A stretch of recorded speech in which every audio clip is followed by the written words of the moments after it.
But it was.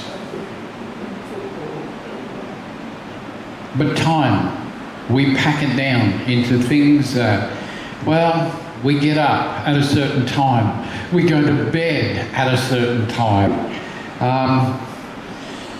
And the Bible says our lifespan is 70, which makes it how many years?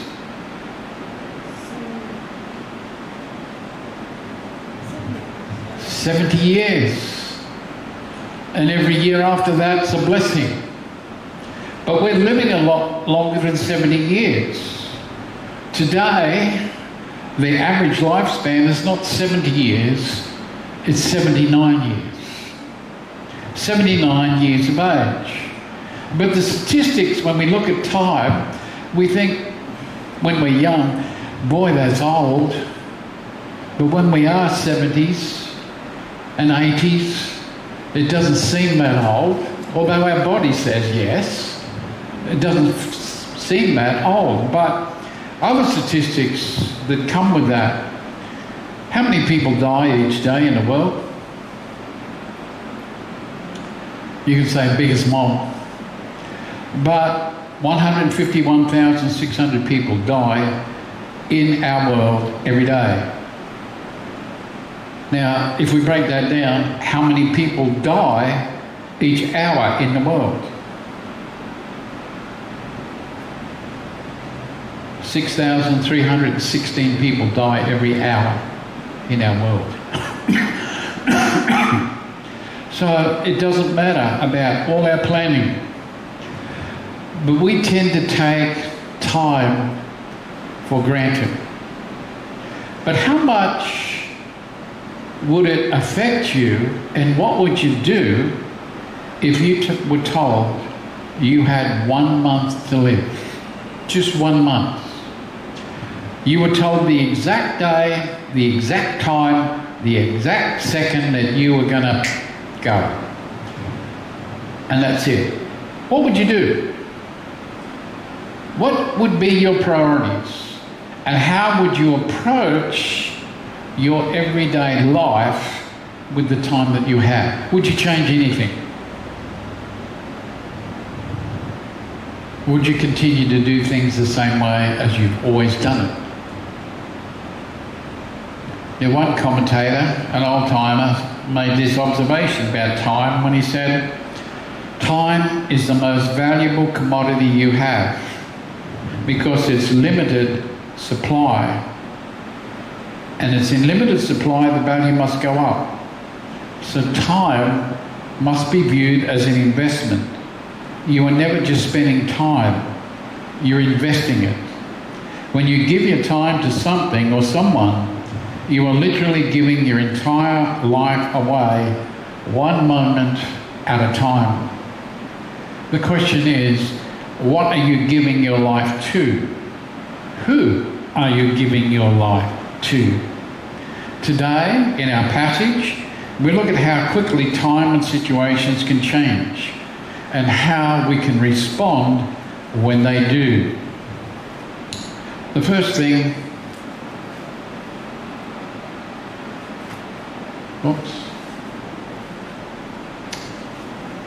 too quick. The distress experienced in these first 3 verses. Change, when it comes, can be hard, and often it's difficult. And yet we hear, oh, time's hard. We're on lean times. And so often we hear it and we often believe that, well, change is hard to put up with. But you know, it doesn't change the fact that sometimes there are things in our life that need to change if we're going to get anywhere. Change is inevitable, as somebody said, but change is something that when you get older, we don't like change so much for change's sake. We know there's some changes. But as you get older, you're less inclined to want to change because we're comfortable in the way things are. And when we're comfortable with those things, they provide us with a sense of stability, a sense of security. And when change is suggested, we're less enthusiastic about wanting to implement changes. Now, I like technology, but I don't like technology that much.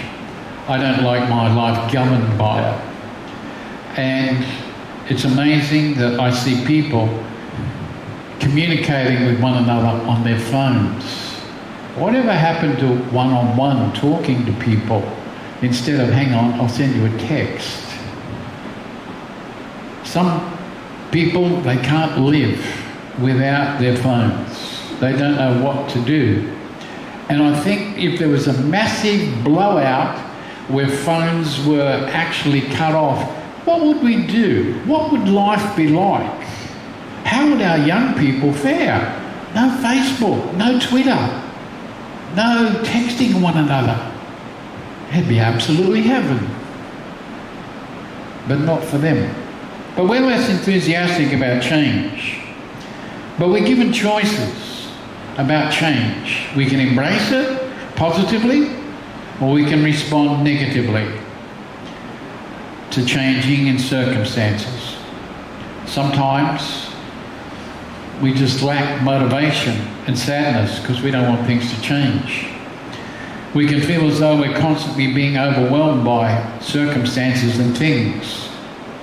We can resist the change as much as we can. Or we can try and forget about it by resorting to alcohol and drug abuse to try and forget about it. Or we can withdraw from people and situations and go back to a time where we felt safe and secure. In our passage, God's people had been given a wake-up call. Storm clouds were gathering on the horizon and trouble was coming to them in a big way. And they were at a loss to know how to deal with it. The decree, or their death warrant, had been signed by Xerxes. And that meant they had 12 months' time before they'd all be killed. So they knew that on a particular day, 12 months from this day, they were going to be exterminated. It was a fact. The king had decreed it. And when he said it was law, it was law. Nothing could change it. So they had a time span, 12 months. And you can only imagine the distress of having this knowledge. You had 12 months to live, particularly for all the Jewish people. It's a rude awakening. If you like, it's something that rattled their cages out of their comfortability. And if it happened to us, and often it does, circumstances catch us out and the doctors call us in, we've had tests and all of a sudden the doctor says, you've got incurable cancer, you're stage 4, there's nothing we can do. What do? All your plans, all your dreams, all your ambitions, you know you've got a limited time. It causes distress. It's not the way things were meant to be, but that's what's happened, and it brings about change in people's lives. Now, God had to do something that would cause his people to change. He had to move them from their indifference and comfort zones. Their idea of who God was very small and limited. And in our modern society, we as Christians even have a small view, majority, of who God is. We treat him with indifference. Oh, sure, we're grateful for the security he offers. And he's there when we get into trouble. We can go to him for help when nothing else works out. It's always good. But until then, we're happy to go in our comfortable lives. We don't want anything to change because life's good. And we can do without changes, but changes are coming to every one of us, whether we like it or not. They're designed to awaken us. They're designed to help us prioritise about what is important, to value what is good before it's too late. And when things do happen that challenge us, be it our lifestyle, it tells us a lot about how we respond and who we rely on when we're going through difficult times. That's what adversity does. It reveals who we are on the inside and how we respond. And it's very easy for us as Christians to say, yes, I trust God. But the minute a circumstance comes into our life that changes and challenges that, well, maybe we're not as sure as we think we are about trusting the God who we say we believe in. But let's look at our scripture. The expression in verse 1, when Mordecai heard about all that had been done, he tore his clothes, put on rough cloth and ashes, and went out into the city crying loudly and painfully. Now, Mordecai was no mug. He understood the ramifications of the king's decree. And so he expressed himself in the most maximum way to draw attention to himself. He wanted to get the attention of Esther the queen, and also maybe the attention of the king, and maybe unconsciously to get the attention of his God. He was hard enough to know that the king and Haman had cooked up this plot that signed a death warrant for thousands of Jewish citizens in Persia. When they made it law and would be enforced in 12 months' time, that's an awful lot of anguish that you carry. Think about it. 12 months' time, you face the exciting prospect of being exterminated. Can you imagine the anxiety, the what-if scenarios that played out in your mind, dreading each day as it approached, wondering if somewhere, somehow, there was going to be a knight in white shining armour that would come in and rescue you from this evil king. Now Mordecai did what any good Jewish man would do, to express his concern about the situation. He covered himself with sackcloth and ashes and went about letting people know, I don't like this situation. I don't like what the government has done. Now, he had choices available. He could have sat there and chosen to do nothing and say, poor fellow me, I'm just going to accept the way things are and I'm just going to wait for it to happen. There's nothing I can do. However, that wasn't in Mordecai's character. He made so much noise that eventually got the attention of Queen Esther, who was told about what her uncle was doing throughout the city. Now, I wonder what would happen if you saw a person dressed in sackcloth and ashes, wailing and crying and carrying on, walking the streets here in Darwin. What would you think? Well, we've usually got people walking and crying for the wrong reasons. But in Persia, do you think the Persian citizens would have taken much notice? Would it have been a strange event that caught their attention? Well, the interesting thing is history says no. Because they were used to seeing intense emotion displayed. One of the historians, Herodotus, reports that when Xerxes was defeated by the Greeks at Salmanis, they tore their clothes and wailed loudly at the calamity that had happened to the Persians. They're used to seeing it happen. He writes, when the first message came back to the city, to the palace at Susa, that Xerxes had taken the city of Athens, the citizens rejoiced and they partied long and hard over the city with this great victory. They thought it was wonderful.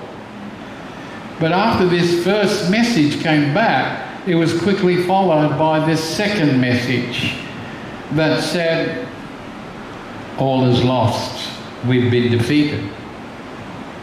And they couldn't understand how quickly things changed. 1 minute they're partying, victory over the Greeks, those rotten Greeks. But here they are the next minute, the Greeks had defeated them. And they couldn't understand how this had happened so quickly. And they quickly went down to the dumps. They tore their clothes and they cried out without ceasing. And they blamed one of the generals, Madonnas, who was in charge of the warships for the defeat. And the reason they blamed him, they were not game to blame Xerxes. He was the king. So they blamed somebody else. But they're used to expressing their grief in such a way that, hey, how could this happen to us? We're the superpower of the time. So they were used to expressions of grief, extreme grief, and letting others know the extent of that grief. But Mordecai went only as far as the king's gate, because no one was allowed to enter that gate dressed in rough cloth. The question is, how far are we prepared to go to get someone's attention? What will we do to get that attention? Will we do whatever it takes to make sure that we can get our message across? Now, we've seen in the news of recent days, these protesters against the coal thing have glued themselves to bridges and all sorts of stuff to get their message across. How far would you go to get your message across? Mordecai knew they'd have to do something out of the ordinary if he wanted the queen's attention. So he puts on his mourning garb. But that wasn't allowed if you wanted to have access to the palace or the palace grounds. Because if you wore that sort of raiment, so to speak, you were considered unclean. People understood that these were garments used for mourning for the dead. So if you wore these garments, you're unclean. The palace was off limits. You couldn't go dressed in these clothes. This, however, was not going to hinder Mordecai from doing something and getting the attention of the queen. I have no doubt that it didn't take long for the palace people to let the king know there's this fella outside who's making a racket and you better pay attention. Mordecai wasn't the type of person who was going to remain silent while this sort of injustice was being promoted by the progressive elites in the palace under Haman. He was going to make sure they heard his protest along with everybody else. He was going to make sure that people understood the ramifications of what this decree really spelled out. So he was prepared to use whatever means to get it done. The expanse, as the king's order reached every area, there was great sadness and loud crying among the Jewish people. They fasted and cried out loud, and many of them lay down on rough cloth and ashes to show how sad they were. So this is the impact that it made upon the Jewish people. They followed Mordecai's example, dressed in sackcloth and ashes and protesting loudly in 127 provinces of Persia. And they did so because there were no exemptions. The king's decree, every Jewish person was included. Every Jewish person could expect the same result: condemned to die at the hands of the Persian government. Now, isn't it interesting? When there's hardship and suffering, what do people usually do? They unite together. They forget about their differences. They forget about their egos. They forget about their agendas. They bog in and help one another. Can you imagine all the Jewish people coming together with a common cause? They all face the same prospective extermination. So it brought them together. It didn't divide them. They'd forgotten all the other issues that were there. Now, we just read in the scripture that, the Jewish people expressed their sorrow. But someone did some research and estimated that throughout the 127 provinces of Persia, there were some 15 million Jews. 15 million people who gathered to mourn and let the government know they were not happy with the decision. Would that get your attention? I think so. 15 million people all doing the same thing throughout your provinces. It was bound to draw attention. And if I was the king, I'd want to know, well, what's upset my subjects? Why are they protesting like this? Why is all this wailing go on? And I want to find out what it is. But 15 million people, you can't easily dismiss it and say, oh, it's just a fad, it'll go. No. 15 million people protested. They didn't like the decision. We see the disclosure explained. While many Jewish people were responding to the news about their imminent extermination, there were those who remained completely ignorant about what was happening around them. And in our verses that we'll examine in a moment, Mordecai had to let Esther the queen know about what was happening. This was something that had to have a personal approach. I mean, Mordecai couldn't actually send her a text. He couldn't send her email. He didn't know her Twitter account. She was torn off or cut off from, if you like, all civil life and what was happening on the outside. She remained completely ignorant about what was happening outside the palace to her people. So, in these next few verses, Mordecai had to get the queen's attention to let her know what her husband had planned with Haman. And we see the emotion when Esther's servant girls and eunuchs came to her and told her about Mordecai. She was very upset and afraid. Now, our text makes it plain Mordecai had certainly got Esther's attention, and a trusted personnel came and told her about Mordecai and what he was doing and how he was dressed. Now, she would have understood the significance of the sackcloth and ashes, but at this time, she had no idea what was happening. As far as she could understand, Mordecai was mourning the loss of someone maybe close to him. She didn't know. Esther now was the queen, but she was cut off from the Jewish community. She was living comfortably within the palace walls. She was removed from the everyday happenings that were going on in the community. And our text says she had people working for her that she trusted. She was willing to use to send them and get information from Mordecai when she could. She was not in the public arena. She had no say in the day-to-day running of affairs of the government. She wasn't asked what her opinions were. She had no idea about the laws that had been passed by her husband Xerxes and Haman and how the community was feeling throughout the kingdom.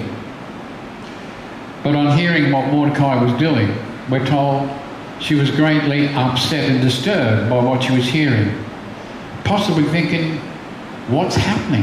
Why is he acting this way? Who has died? Was it somebody she knew? Somebody close? Somebody important? Why is he wearing these clothes and doing what he's doing, drawing so much attention to himself? It shows the relationship that they had. She was concerned for him. In fact, we could say she was worried sick about it and wanted to find out why. At this stage, she knew nothing about the decree. Oops.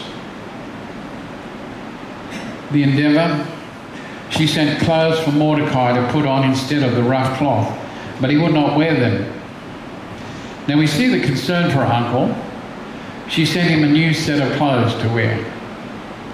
She certainly didn't want Mordecai to be found by the king wearing this unacceptable clothing of sackcloth and ashes, because in Persian culture that was a no-no. You couldn't get into the palace, you couldn't see the king, you couldn't be anywhere near that palace if you wore that type of clothing. Maybe she felt by reaching out to him this way, she could sort of provide some sort of comfort and relief for him. And what she did was quite in line with the custom and practice of the Persians, who used to send new garments to their loved ones who were grieving to make them feel better. Now remember, Esther had no idea what was going on outside the palace walls. As far as she understood, maybe it was somebody that Mordecai was grieving. And it would have been a surprise for Esther when it got back to her that Mordecai had refused to take these new garments. And if you stop and think about it, it was a smart move on Mordecai's part. Because if he had taken the clothes and put them on, what would Esther have thought? Matter finished. Problem solved. He's got a new set of clothes. I can not worry about him anymore. And she wouldn't have. She would have thought that everything is right. But by refusing, he sparked her interest because she wanted to find out why. Remember, he had raised her like his own daughter. He would know how she thought. He would know and expect her to respond in a certain way.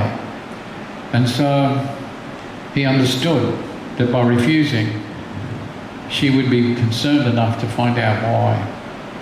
And so she would have to do something about it. And so she sends somebody else to find out more information and find out, what are you doing this for?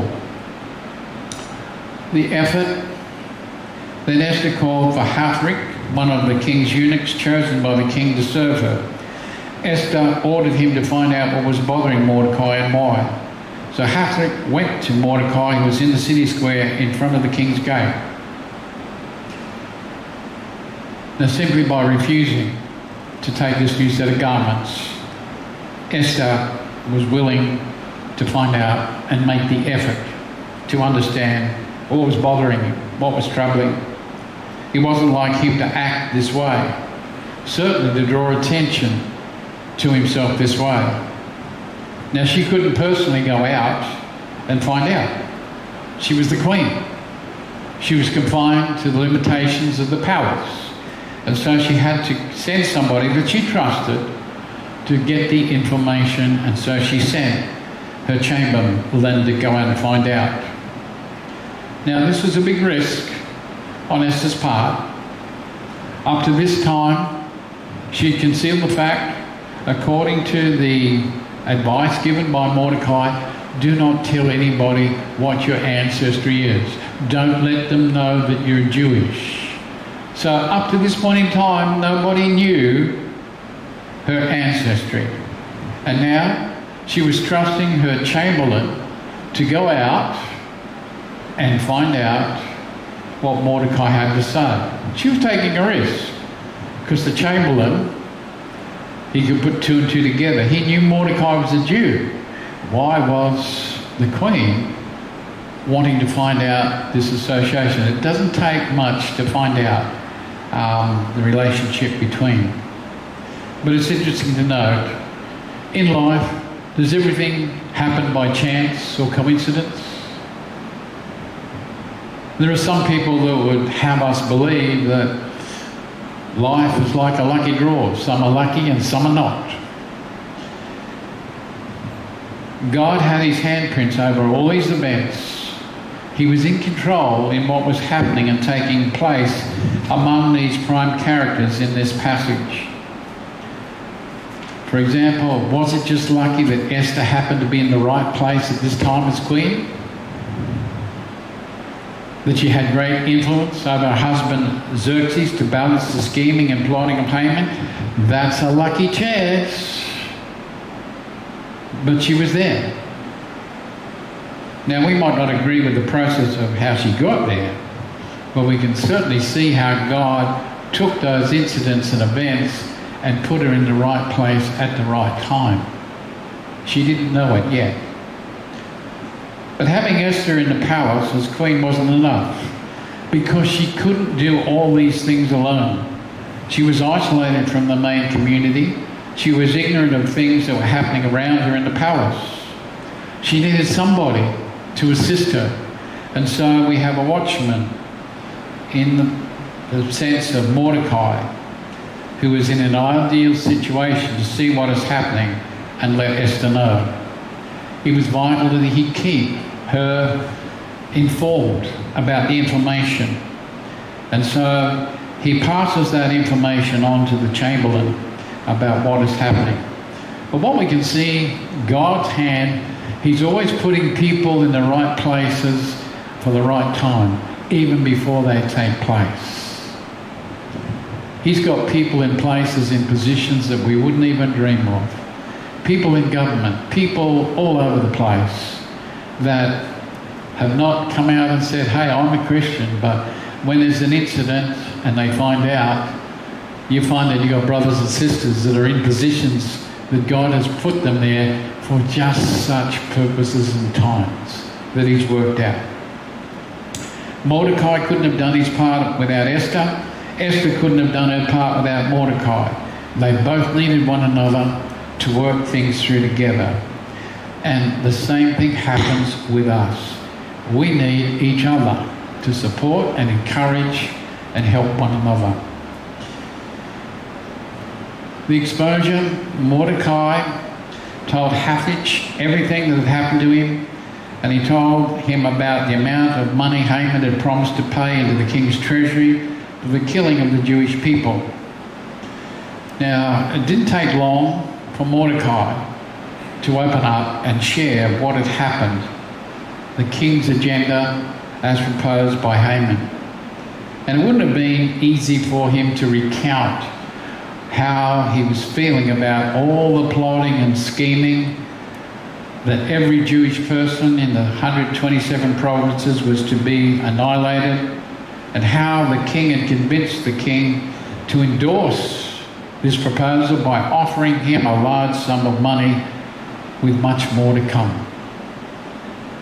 You know, he must have been overwhelmed. He must have thought, well, what can I do? Everything's in place. It looks doom and gloom for us. This man has done his way. But Mordecai was determined.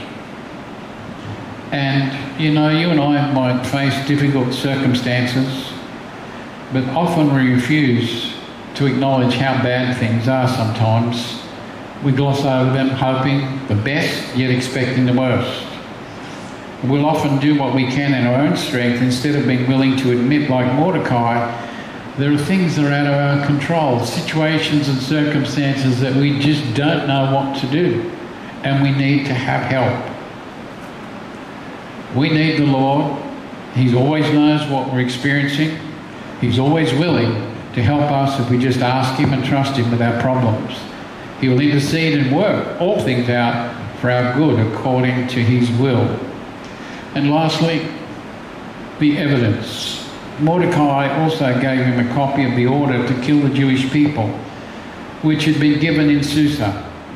He wanted Hathach to know it, show it to Esther, to tell her about it. And Mordecai told him to order Esther to go into the king's presence to beg for mercy and to plead with him for her people.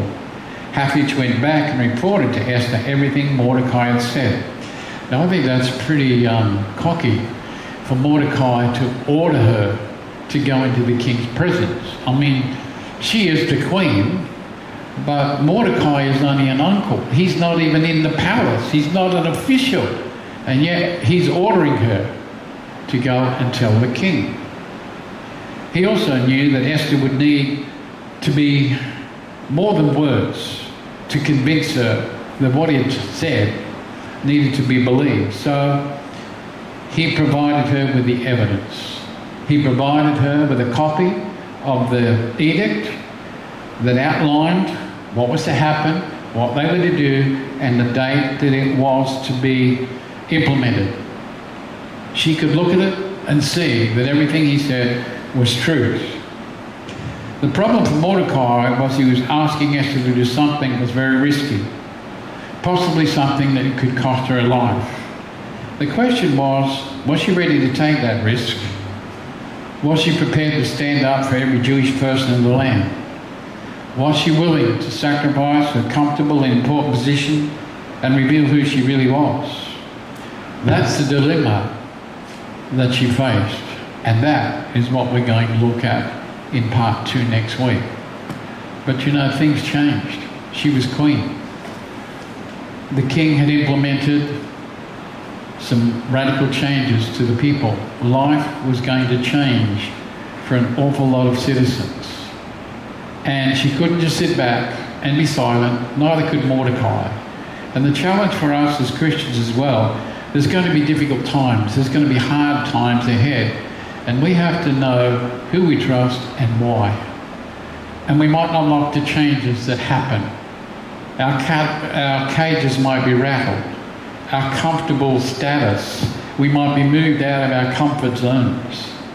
But God has a habit of rattling our cages and moving us around to get our attention that there's more to this life than what we have here.